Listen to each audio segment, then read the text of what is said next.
আমাৰ যেহেতু আমি গুৱাহাটীত তিনিদিনীয়া প্ৰশিক্ষণ লৈ আহিলোঁ প্ৰশিক্ষক হিচাপে আৰু আজি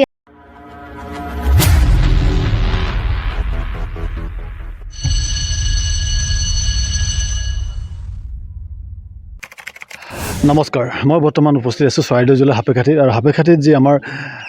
টাই আহোম সাংস্কৃতিক কেন্দ্ৰ আছে তাতে উপস্থিত হৈছোঁ আৰু ইয়াত আমি জানিবলৈ পাইছিলোঁ সদৌ অসম আদিবাসী চাহ জনগোষ্ঠী জাগৰণ সন্থাৰ উদ্যোগত সাপেখাতি আঞ্চলিক সমিতিৰ উদ্যোগত ইয়াত দুদিনীয়া ঝুমুৰ কৰ্মশালা অনুষ্ঠিত কৰিছিলে তাতে উপস্থিত হৈছোঁ আৰু ইয়াৰে পৰা আমি আপোনালোকক কিছু বাৰ্তা দিবলৈ যত্ন কৰিম জানিবলৈ যত্ন কৰিম আমি দেখিবলৈ পাইছোঁ আৰ্জাৰ সদৌ অসম আদিবাসী চাহ জনগোষ্ঠী জাগৰণ সন্থাৰ কেন্দ্ৰীয় সমিতিৰ প্ৰাক্তন ক'ব লাগে প্ৰতিষ্ঠাপক সভাপতি ডাঙৰীয়া আছে নিৰ্মল কুমাৰ দেৱ তেখেতৰ পৰা জানিম কি অনুভৱ আজি ইয়াত উপস্থিত হৈ কি বাৰ্তা দিব বিচাৰিব। প্ৰথমে মই পোহৰ নিউজৰ সদৌ অসম চাহ জনগোষ্ঠী জাগৰণ সন্থাৰ তৰফৰ পৰা ধন্যবাদ জ্ঞাপন কৰিছোঁ আৰু আটাইতকৈ ভাল খবৰ কি পোহৰ নিউজৰ তৰফৰ পৰা যিসকল প্ৰতিভাশীল চাহ জনগোষ্ঠীৰ শিল্পী আছে সেইসকলক উলিয়াই নিবৰ বাবে যি প্ৰয়াস চলাইছে তাৰ কাৰণে আমি সদৌ অসম আদিবাসী চাহ জনজাতি জাগৰণ সন্থাৰ তৰফৰ পৰা প্ৰথমে ধন্যবাদ জ্ঞাপন কৰিছোঁ আৰু সেই উদ্দেশ্য আগত ৰাখি সাপেখাতি আঞ্চলিক সমিতিৰ আৰ্জাৰ সমিতিখনে যি উদ্যোগ লৈ আজি ইয়াত কৰ্মশালা দুদিনীয়া অনুষ্ঠিত কৰিলে আৰু ইয়াত প্ৰায় অৰ্ধ শতাধিক আমি শিল্পী ইয়াত অংশগ্ৰহণ কৰা দেখিবলৈ পাইছোঁ আৰু সকলোৱে সুন্দৰভাৱে দুদিনীয়া কাৰ্যসূচী সমাপন কৰিছে আৰু পোহৰ নিউজে নিশ্চয় এই আঞ্চলিক সমিতিৰ উদ্যোগত অনুষ্ঠিত হোৱা কৰ্মশালাৰ পৰা নিৰ্বাচিত কৰি যিসকল শিল্পীক ইয়াৰ পৰা নিৰ্বাচিত কৰি আগলৈ লৈ যাব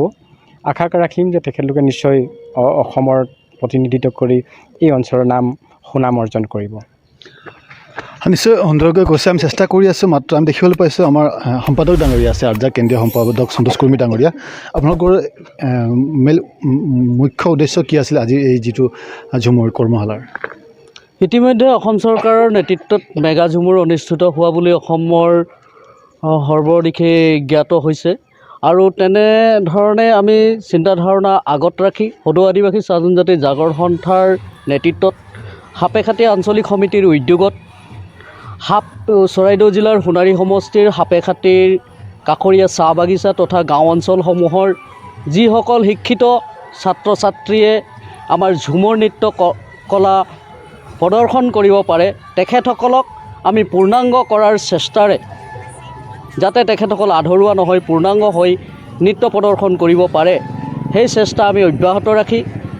দুদিনীয়াকৈ সাপেখাতি আঞ্চলিকৰ উদ্যোগত ঝুমুৰ কৰ্মশালা ইতিমধ্যে অনুষ্ঠিত হৈ গৈছে। আজি সামৰণি অনুষ্ঠানৰ জৰিয়তে আগন্তুক দিনত অসম চৰকাৰৰ যি নেতৃত্বত মেগা ঝুমুৰৰ প্ৰদৰ্শনৰ ব্যৱস্থা কৰা হ'ব। আমি আশা কৰোঁ আমাৰ সাপেখাতি অঞ্চলৰ এই কলা কুশলী শিল্পীসকল উক্ত মেগা ঝুমুৰত অংশগ্ৰহণ কৰিব পৰাকৈ আমি তেখেতসকলক নৃত্যৰ যি অৰ্হতা সম্পূৰ্ণৰূপে দিয়াৰ পক্ষপাতিত্ব আমি গ্ৰহণ কৰাৰ চেষ্টা হ'ম বুলি নিশ্চয় তেখেতসকলৰ মেগা ঝুমুৰক লৈ তেখেতসকলে সুন্দৰ প্ৰচেষ্টা চলাই আছে আমি নাচনীৰ মাজৰ পৰা এগৰাকীৰ পৰা জানিব যত্ন কৰিম কি অনুভৱ কি ক'ব আজি দুদিনীয়া কৰ্মশালাত কিমানখিনি শিকিব পাৰিছে আপোনালোকে? প্ৰথমতে পোহৰ নিউজৰ দাদাক নমস্কাৰ জনাইছোঁ আৰু ধন্যবাদ আমাক এই সুযোগ দিয়াৰ বাবে। আমাৰ যিহেতু আমি গুৱাহাটীত তিনিদিনীয়া প্ৰশিক্ষণ লৈ আহিলোঁ প্ৰশিক্ষক হিচাপে আৰু আজি সাপেখাতিক জাগৰণ সন্থাই আমাক এই সুযোগ দিছে কণ ছাত্ৰ ছাত্ৰীক আমাৰ নিজৰ সাংস্কৃতিক কলা কৃষ্টিটোক তেওঁলোকে